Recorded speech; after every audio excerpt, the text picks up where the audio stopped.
नमस्कार प्रेक्षकांनो, स्वागत आहे तुम्हा सगळ्यांचं आजच्या आपल्या छानशा व्हिडिओमध्ये। तर प्रेक्षकांनो, घरोघरी मातीच्या चुली ही मालिका दिवसेंदिवस खूपच रंजक होत चाललेली आहे। आता यामध्ये शर्वरीचा जो काही ड्रामा आहे, जो काही आता इथे तिच्या विरोधात इथे पुरावे मिळालेले आहेत, त्याच्या आधारे तिला आता इथे शिक्षा होणार आहे। तिला आता इथे पोलीस कोठडीमध्ये घेऊन चाललेले असतात पोलीस। तर नेमकं प्रेक्षकांनो काय घडले त्याला बघूयात। तर प्रेक्षकांनो, येणाऱ्या भागामध्ये आपल्याला असं काही बघायला मिळणार आहे। आता इथे शर्वरीला हे पोलीस घेऊन चाललेले असतात, तेव्हा शर्वरी ही मोठमोठ्याने ओरडत असते।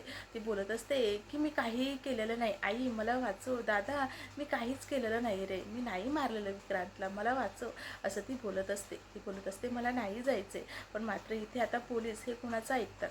ते मात्र इथे शर्वरीला हाताला पकडून खेचत घेऊन चाललेले असतात। आता मात्र ती गेल्याच्या नंतर इथे सुमित्रा ही कशी गप्प राहणार।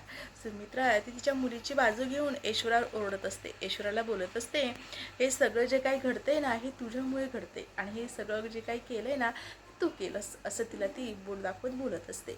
आणि तेव्हा मात्र ऐश्वर्या ही गप्प राहते।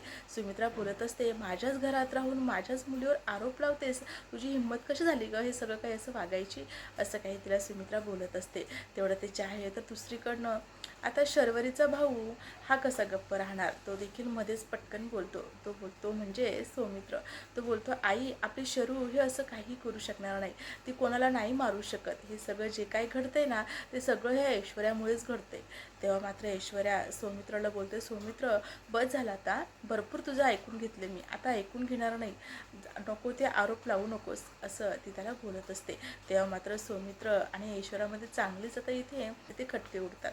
तर आणखी काही गोंधळ सगळा इथे घडत असतो। तेच ऋषिकेश देखील उभा असतो। ऋषिकेश जानकीकडे बघतो आणि स्वतःच्या मनोमन मनाशी बोलत असतो, म्हणजे जानकी बोलत होती ते खरं होतं, शरूचे हाताचे ठसे मिळालेत, म्हणजे या सगळ्यामागे शरू तर नाही आहे ना, असं काही तो विचार करू लागतो। तर प्रेक्षकांनो, असं काही आता उशिरा का होईना पण ऋषिकेशला देखील जानकीच्या बोलण्यावर विश्वास बसतोय। तर पुढे पाहणं खूपच रंजक आहे की आता या सगळ्यात शर्वरीची सुटका होते का ती तिच्या तोंडानेच कबूल करते की तिनेच तिच्या नवऱ्याला मारले।